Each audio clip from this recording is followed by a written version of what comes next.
Olá pessoal, tudo bem com vocês? Eu me chamo César Teixeira Pacheco, sou estudante de Engenharia Elétrica da Universidade Federal de Santa Maria, campus Cachoeira do Sul.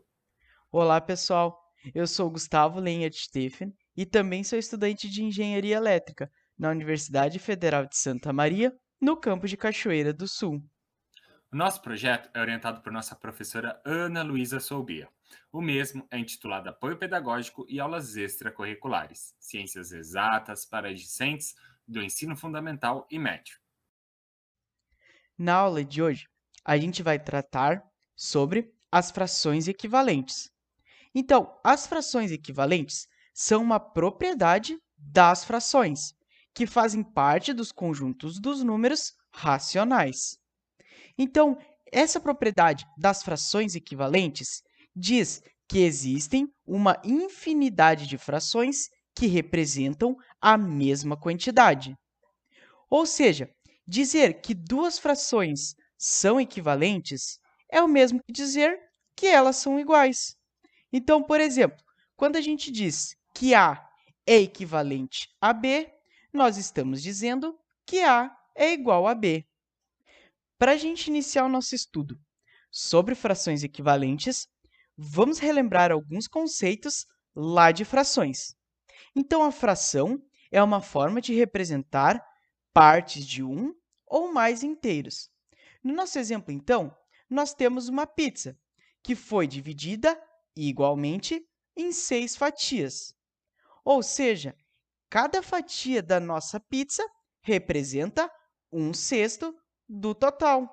Então, quando nós somamos esses 6 pedaços de pizza, nós temos como resultado o valor 1. Existe também uma nomenclatura que é bem importante nas frações e que vamos recapitular. No nosso caso, o 1, ele é chamado de numerador. E abaixo da barra, neste caso, o número 6, é o nosso denominador. Agora, que já relembramos alguns conceitos bem importantes, vamos falar das frações equivalentes, que são aquelas que representam a mesma quantidade ou o mesmo número. Então, nós podemos dizer que as frações 1/2, 2/4 e 4/8 são frações equivalentes. E a gente pode dizer isso por meio da nossa representação. Percebam só como a área pintada de azul em cada uma das figuras é exatamente igual. Então, nós podemos dizer também que duas frações são equivalentes quando nós multiplicarmos elas de forma cruzada e o resultado da igualdade for verdadeiro. Então, vamos comparar as frações 1/2 e 4/8 para verificarmos se elas são equivalentes. Então, ao multiplicarmos cruzado, nós temos 1 vezes 8 igual a 2 vezes 4. Logo, 8 é igual a 8. E como a igualdade é verdadeira, nós podemos dizer que sim, 1/2 e 4/8 são frações equivalentes. Bom, pessoal, como vimos anteriormente o conceito de frações equivalentes, agora nós vamos ver um método para encontrar a fração ou as frações equivalentes. Para isto, basta dividir ou multiplicar o numerador e o denominador da fração por um mesmo número diferente de zero. Vamos ver um exemplo. Encontre as frações equivalentes da fração 8 sobre 32 avos. Primeiro, nós vamos multiplicar em cima e embaixo, ou seja, o numerador e o denominador, por 2, resultando em 16 sobre 64 avos. Essa fração é equivalente a 8 sobre 32 avos. Se multiplicarmos o numerador e o denominador por 3, resultará em 24 sobre 96, que também é equivalente a 8 sobre 32. Se dividirmos o numerador e o denominador por 2, resultará em 4 sobre 16, que também é equivalente a 8 sobre 32. E se dividirmos o numerador e o denominador por 4, resultará em 2 oitavos, que também é equivalente a 8 sobre 32 avos.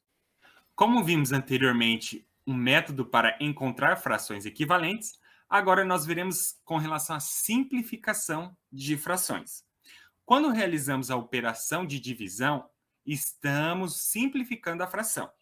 Quando chegamos a um valor de uma fração que não pode ser mais simplificada, dizemos que esta é a fração irredutível. Vamos pegar este exemplo. Encontre a fração irredutível de 18 sobre 24. Primeiro, nós vamos dividir o numerador e o denominador por 2, resultando em 9 sobre 12 avos. Só que esta ainda não é a forma irredutível da fração, pois podemos dividir o numerador e o denominador ainda por 3, resultando em 3 quartos. Como nós não conseguimos dividir o numerador e o denominador por um mesmo número inteiro, esta é a fração irredutível. Bom, pessoal, vamos pegar um exemplo agora no final desta aula para a gente elucidar bem os conceitos vistos no dia de hoje. Então, observe a barra de chocolate a seguir e responda. Quantos quadradinhos deve-se comer para consumir 5 cestos da barra? Então, pela imagem, nós vemos que a barra possui 18 quadradinhos. Então, para descobrir o valor de 5 cestos da barra, nós devemos fazer a multiplicação de 5 cestos vezes 18, resultando em 90 dividido por 6. Só que esta não é a forma irredutível da nossa fração. Então, vamos dividir em cima e embaixo, ou seja, o numerador e o denominador, por 2, resultando em 45 sobre 3. Só que esta também não é a forma irredutível ainda da nossa fração, pois nós podemos dividir o numerador e o denominador por 3, resultando em 15 sobre 1. Esta, sim, é a forma irredutível da nossa fração. Ou seja, 5 sextos da barra são 15 quadradinhos. Essa foi a nossa 29ª aula de frações equivalentes e eu espero vocês na nossa próxima aula de racionalização de denominadores. Até lá!